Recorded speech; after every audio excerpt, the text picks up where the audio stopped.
and then working in business. That's where I feel and know that's where the power is, because through business we can make a positive change for the planet. There is no business without the planet. It's as simple as that. Businesses need people. It needs those resources, and it needs the natural resources to do the work that they want to do. So there is no planet B. And after the pandemic, we have found that corporate social responsibility is not a trend. It's not going to go anywhere. And that businesses really need to start to think about, what are they doing? What is their purpose? How are they treating their employees? And how are they treating the planet?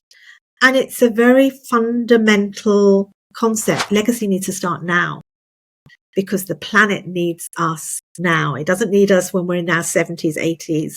Then it's too late. Now is the time to start doing. And that's the purpose of the book, is about us all to think about climate change, because it doesn't start with just me. It starts with everyone. It's everyone's individual responsibility. And this episode is in collaboration with Bridge India, a UK award-winning progressive non-profit think tank dedicated to discourse on public policy. With Bridge India, the Mohua Show will provide a larger platform for UK stories to reach the Indian diaspora and vice versa. So in today's episode, we have with us Sangeeta Waldron, a multi-award winning public relations professional with over 2 decades of publicity, branding, communications, crisis management, media, and social media experience. She runs her own London-based PR agency called Serendipity PR and Media. That's a very interesting name. Sangeeta, I need to come to you and ask you where, what, post this. In 2021, she was named as the Cometric's top 100 of the PR Influencers Index and top 15 women influencers in PR and communications. Wow. A regular international speaker and moderator, she's a contributing global editor for the India CSR network and guest lectures at UK universities. Sangeeta's latest book, which challenges conventional notions, Corporate Social Responsibility is Not Public Relations with Forward, by British environmental journalist and broadcaster Lucy Siegel, which was also shortlisted for the UK Business Book Awards in 2022. And hold your breath, she's actually writing her third book on climate change and legacy, which will be published in early 2025. And today, we will see if Sangeeta is going to spill some beans about her upcoming book. Welcome, Sangeeta, in today's episode. Thank you so much for having me. I'm really looking forward to this conversation with you. Amazing, Sangeeta. So let's just start a little bit about your journey and why did you become very passionate about CSR? Well, I've always cared about the planet right from a child. I can go back to the age of 10 or 11, and I joined Greenpeace at that time here in the UK. And I was this sort of activist on the ground about what's happening.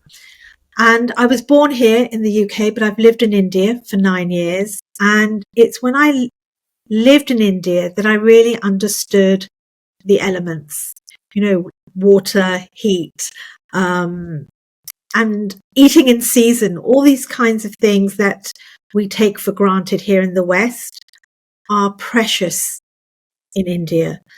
And I had the privilege of living in the Himalayas, the lower ranges of the Himalayas, and in my teens, I used to see forest fires and the monkeys coming in into the town. And that was really my start of thinking about how can we do things better. And then working in business, that's where I feel and know that's where the power is, because through business we can make a positive change for the planet.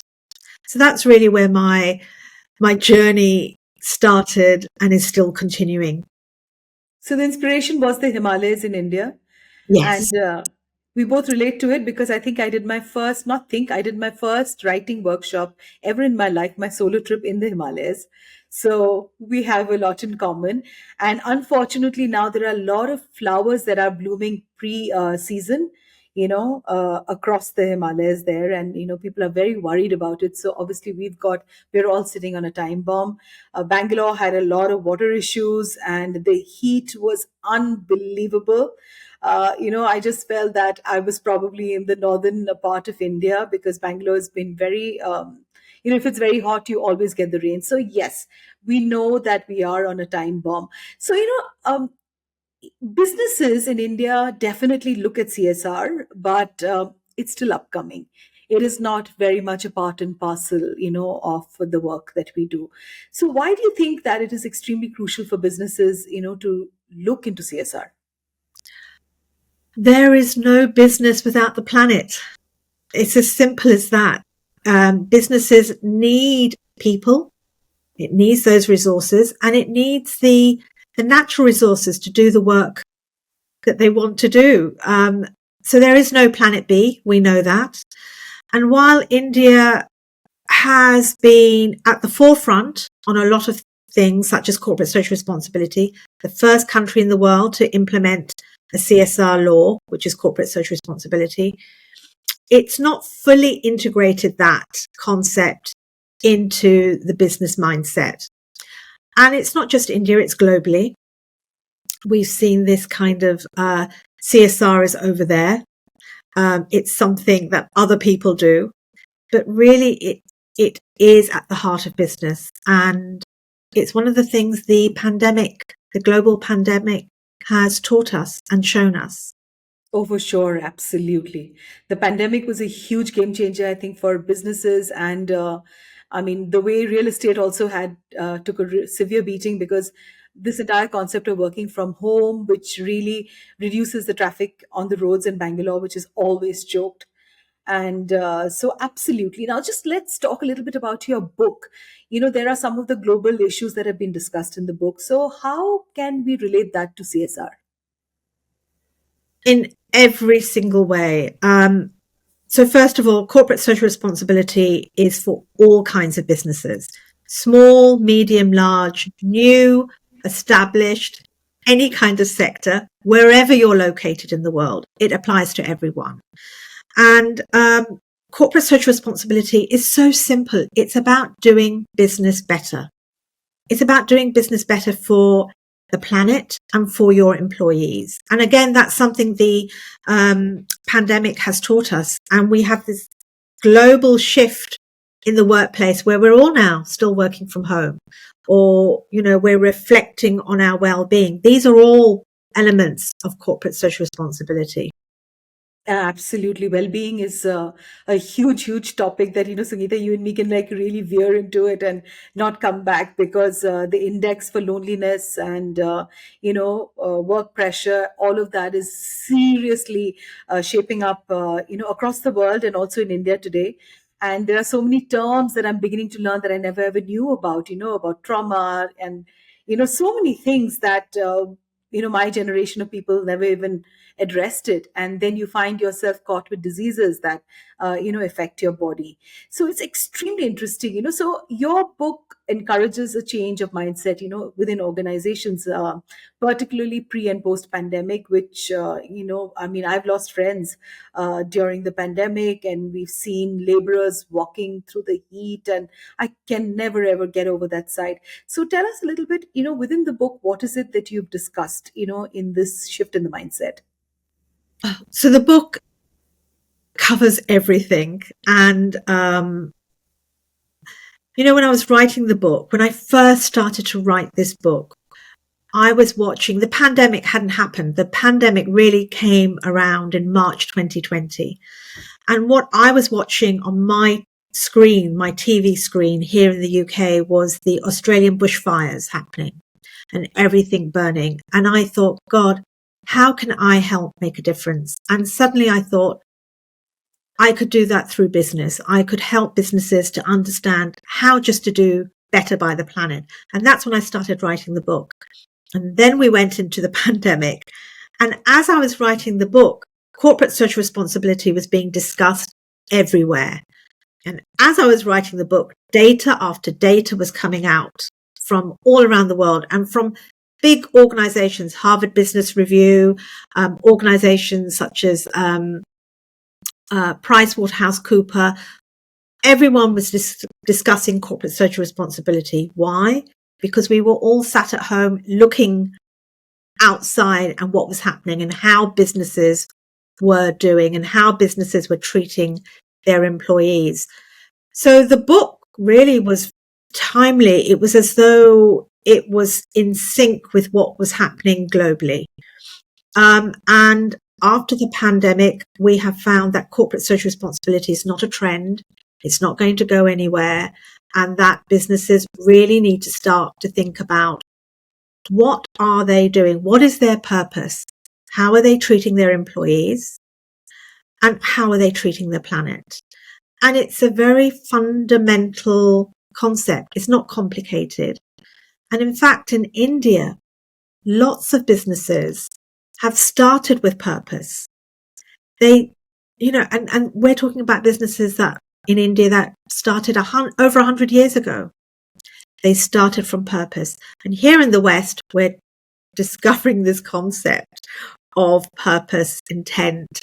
And that's what the book sort of explores, and how to do that simply, not to make it complicated. I'm not a believer in making anything complicated, because then who's going to bother? Who wants to do anything complicated? It has to be as simple as possible. And what I discuss in the book is finding out what your 4 things are that you can do as a business comfortably, easily, that you're committed to. And then you make sure that those 4 things are baked into your business strategy. It's no good it being, in your human resource team or it's in your communications team. It doesn't work. That's when it falls apart.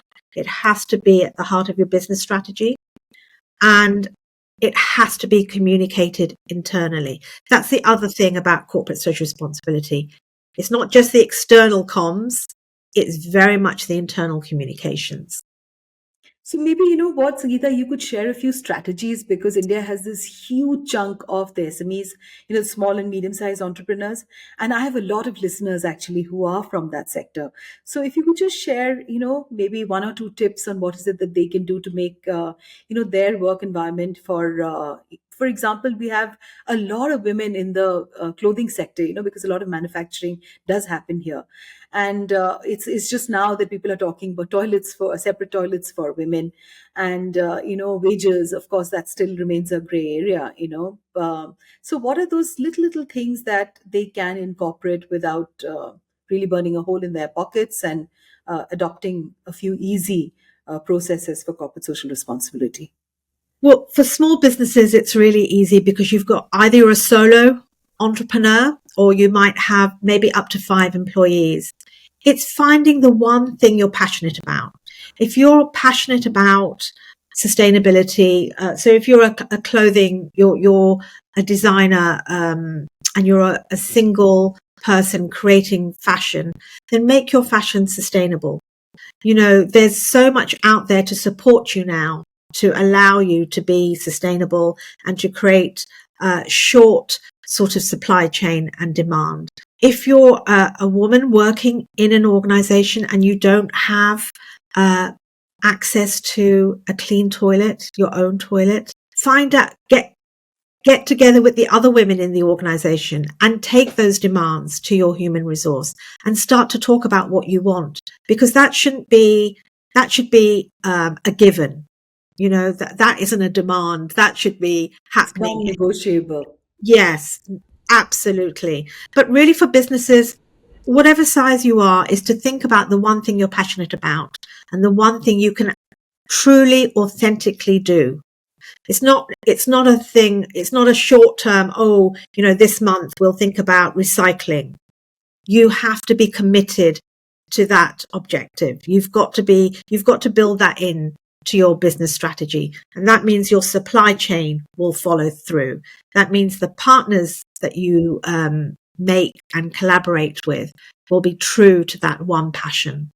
And then communicate that to your employees. Don't just think, well, that's what I'm doing, and then you don't filter that down, because that's when you actually are starting something, which is a new term. You talked about new terms, new terminology. That's when greenwashing happens. And let your customers know what you're doing. They'll really champion you. They want, your customers want to be loyal to a brand that is doing good. Yes, absolutely.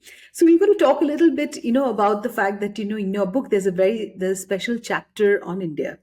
Mm. And, as to why the West, has often overlooked the commitment of the developing world, particularly India, to CSR and sustainability. Why is there this bias? That's a really good question. It's a fascinating question. And I think it goes down to historical arrogance. There is a certain kind of arrogance that we have here in the West, that we have the money, we have the resources, and therefore we can tell developing nations what they should be doing. And I remember in the 90s when I was working for a leading not-for-profit organization here in the UK, and we were doing developing work with the Global South. And I remember hearing of a story where these do-gooders here, not for profit, sent all these cows from the UK to a village in Africa. And what that did was it ruined the local ecosystem, and all their local biosphere was affected, and it affected their local cows. Their natural native cows all died. And so there's this real lack of understanding what does the Global South need. And I do think that it is an arrogance. We haven't really paid attention to listen. And what we've seen in the last 20 years is through organizations really having a voice, and that's through social media. That's really played a part. And they are now saying, we know what we need. Help us to reach that.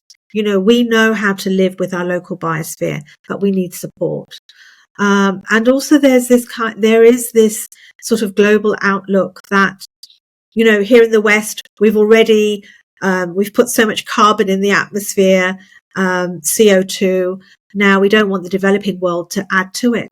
But whatever the developing world adds to it is going to be minuscule to what we've created. And also we need the Global South to rise up, because then that will be better for humanity. When we have people earning enough, eating enough, uplifting people out of poverty, you won't have refugee crisis, which is a big thing here on mainland Europe.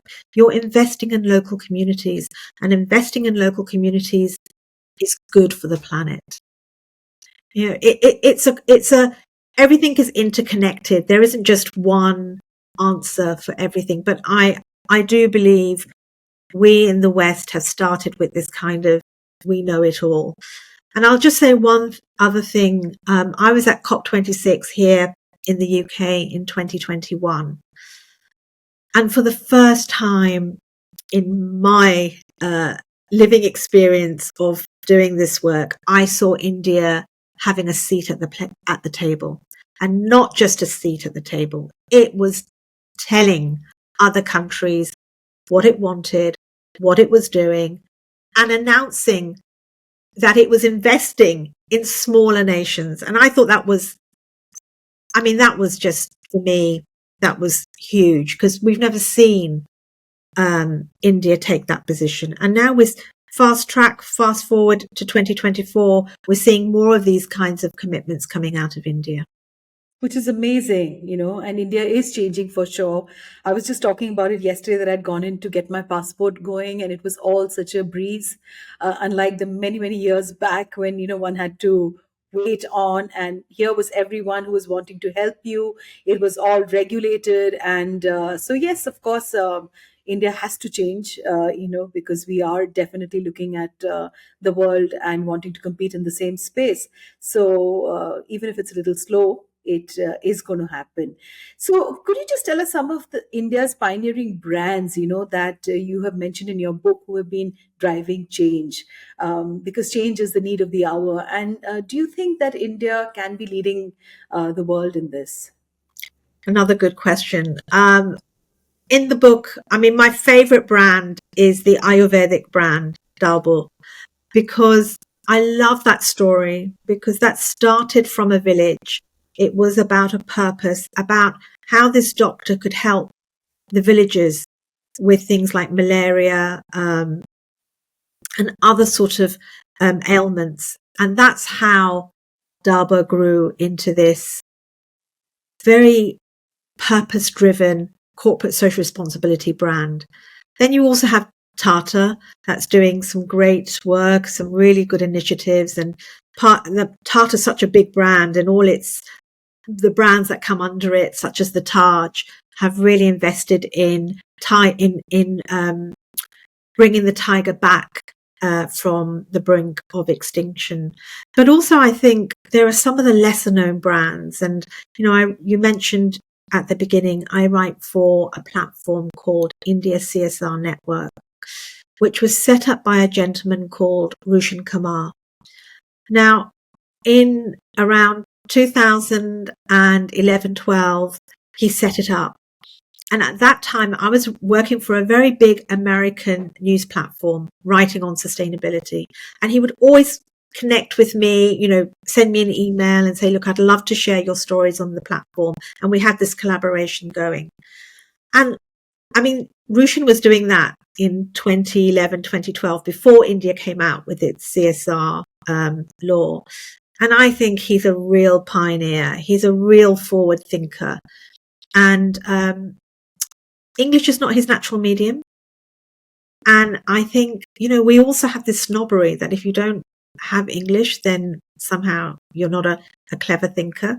But Rushan, I think, is, a real entrepreneur and has galvanized, he's been part of this momentum for India growing and its positive outlook. So, yeah, I would like to quote those three from the book.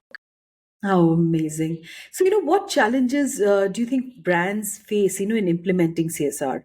And how can they turn them into opportunities going ahead, and do share a little bit about greenwashing, Yeah. because I think it's a very new term for all of us, and the use of social media, hurdles for brands to implement CSR. So this is a very, very double-edged question. Do share.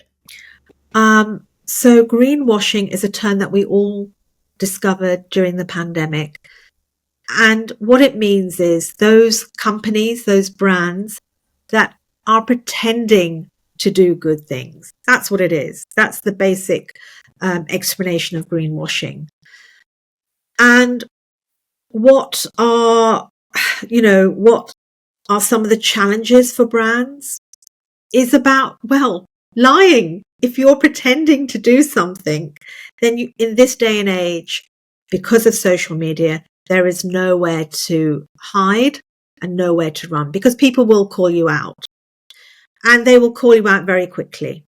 And the rate news now is produced and the way it happens, it's very challenging then to stop that story. Social media is your friend, but it can also be not your friend, depending on how you're using it. So I always say to brands, just be honest. Even when you mess up, be honest. Don't try and hide it. Just say, yeah, we thought we were doing the right thing. We haven't. We've learned from our mistake. And when you're doing the right thing, talk about it, share it. Another term that has just come out as we've kind of gone back to normal life is something called greenwashing. And that's what we're finding is when brands are doing great stuff, but they're afraid to talk about it because they're scared in case they make a mistake. But you won't make a mistake if your CSR value is baked into your business strategy. If it's baked in, you can't possibly make a mistake because everyone is working together on that one initiative. Whether it's one or four CSR initiatives, you're all working together. Your supply chain is in sync. Your collaborators are in sync. Your employees are in sync.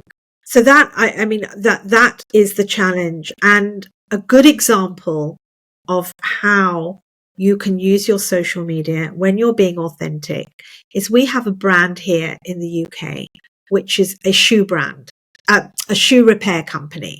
So you take all your shoes to be repaired. You take your keys to be cut. And they're on every high street. And they're called Timpsons. but it's Timson's with a T. It starts with a T.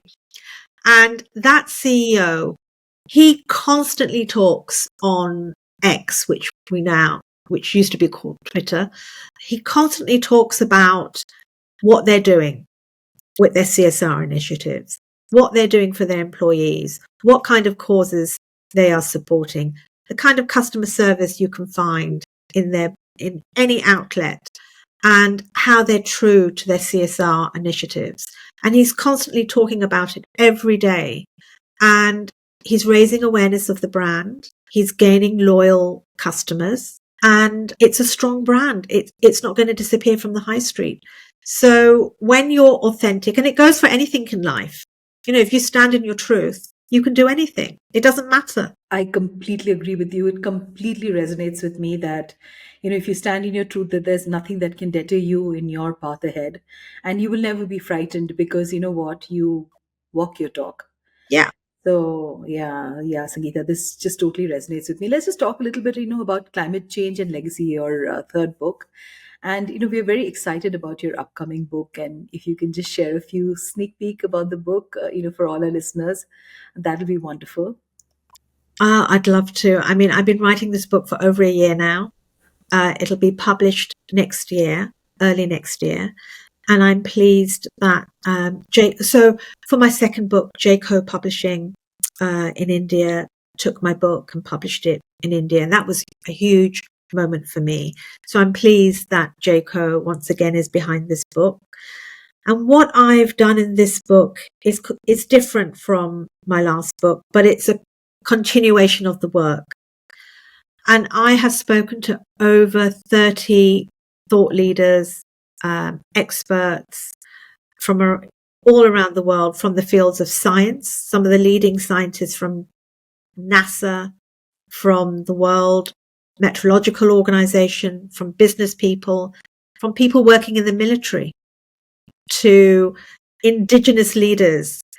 So it's all voices, different age groups as well, all talking about the climate and how we can make a difference, the work they're doing. And I wrote the book with the focus to inspire everyone. And the whole book is about, I ask everyone in the book this last question: what is your legacy? Because legacy doesn't have to start when you think you're later on in life. Legacy needs to start now, because the planet needs us now. It doesn't need us when we're in our 70s, 80s. Then it's too late. Now is the time to start doing. And that's the purpose of the book, is about us all to think about climate change, because it doesn't start with just me. It starts with everyone. It's everyone's individual responsibility. Like you brush your teeth in the morning, we should be thinking, what's the one thing we can do for the planet? And so in every chapter, so there's different chapters from science to music, to business, to global leadership, to communities, I have a takeaway of one thing you can be doing to make that difference. And they're simple things. And the simple things matter. Absolutely. It's the small things that lead to the bigger picture. Yeah. Yeah, absolutely. So we're going to have some very quick, answers from you. Just maybe one word. 2 myths about CSR, Sangeeta? 2 minutes. 2 myths about. If you're not doing it, you should be doing it. You're way behind the curve. And nothing is local anymore. Everything is global. So your CSR initiatives matter. And it's good for business. It's profitable. It's very profitable. Investors want to know, they want to invest in companies that are CSR led. It attracts talent. You keep talent. It makes you more innovative. So if you're not doing CSR, you should be doing it. What do you mean by climate deniers? I like to answer this as, do you believe in gravity? If you believe in gravity, then you believe in science, and climate change is about the science. So that's my answer to climate deniers. They believe climate change is not happening, but yet they believe in gravity. So I can't understand how they can't see it. And, I think I was also thinking about this the other day. We have more climate deniers here in the West, whereas countries in the developing South, they're on the front line. When you go to places like India and you talk to people, wherever they might be, they will tell you it's getting hotter. They're telling you that they can't get water so easily. There's no climate deniers there because they're facing it every day. Absolutely. We've just come out of this huge heat wave in Bangalore. So, it's quite crazy. What's your message to Indian women? To Indian women, I think the challenges women have globally are the same. We all want equal pay for equal work. Lots of surveys still show that women in the household bear most of the sort of housekeeping duties, the cooking duties, the childcare duties. But you know what? Indian women born in India, you have an inherent wisdom.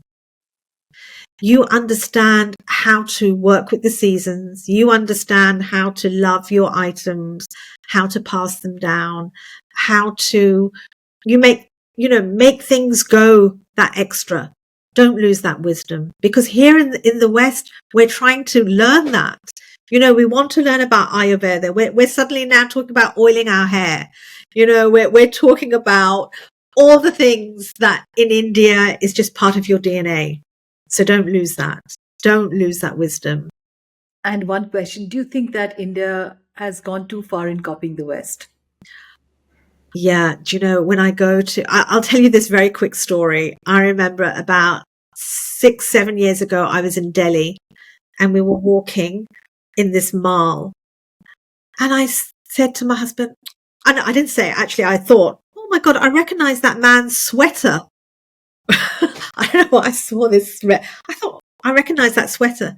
And then as I turned the corner, there was a big Marks and Spencer's there that I have on my high street. And I thought, why would I come all the way to India to see somebody wearing exactly the same thing that I can find here in London?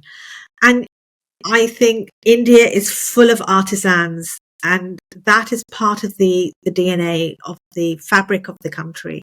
So yes, fast fashion doesn't serve anyone. Go back to those artisans, because that, once that's lost, it's gone. That is a talent. So yeah, and food, all the foods like Domino Pizza, Nando's, all that kind of stuff here has got traffic light warnings, because it creates obesity, diabetes, all the terrible stuff. So go back to what you know and what you do, and eat in season. You're doing all the right things. We're trying to copy what that's part of your DNA. We're now trying to get on top of that. So lead the way. You can lead the way. Let us follow you. Absolutely agree with you. I make it a point to eat my Bengali, food, and it's taken me very long, Sangeeta, to really appreciate that. Food is also divided based on the seasons, and so during summers, there's vegetables that we cook that is, will have more water content in it, and which is really good for you. And winters will be food that helps you stay warm. Yeah. So yes, so I think I completely agree with you with this wisdom, but of course it took me very long only to really, really grow up to appreciate. Me too. When you're young, you don't really appreciate it. You think, you want the latest thing. For granted. You do. But now the planet's showing us we can't take it for granted anymore. No, not at all. I completely agree with you. And there are so many islands. Actually, I'm from West Bengal, and there are so many islands that have gone underwater in the Sundarbans. And because I do a lot of work in the space of gender, I do a lot of writing, and there are grandmothers who are forced out of their homes, to go in search of work. And it's quite pathetic. And this is what is really climate change, and we are seeing it, but it is at so many layers that it seems daunting that when the world will wake up to this catastrophe. Yeah, because just very quickly, just when following on from the work you do, women are, wherever women are in the world, they're at the front line. of climate change, because we find if there is a disaster that happens, a tidal wave or a tsunami, whatever it might be, it's the women who are left behind, the women and children. And even in war, women are the first victims. Absolutely, Sangeeta. I echo with this, absolutely with you on this, because, we really don't talk about it, but, in the hills, anyways, anywhere, wherever, in hill stations, getting water is very difficult. Yeah. And the women actually the women go down to get water for the house, for the cooking, the cleaning. And they have to really trudge down very, very treacherous roads to go down. And some of them are not safe because it takes time for them to come through the woods back into their home. And the water that was available earlier at a distance that's closer has become even more further now. And these are these little things that don't really get highlighted and spoken about with climate change. But yes, we have to wake up. And it has been an honor to have you with me today on my show, Sangeeta. And I look forward to meeting you in person. And wish you lots and lots of luck with all the work that you're doing. And thank you so much for being on today's podcast. No, it's my pleasure. Thank you. I have loved our conversation. It's great to be able to talk about these things. So thank you for giving me the time. Thank you, Sangeeta. To you, our dearest listeners, you can find us on your favorite streaming services, Spotify, Amazon Music, Apple Podcast, and of course on all other major streaming services. With loads of love, we are the Mohua Show, where we talk ईमानदारी से.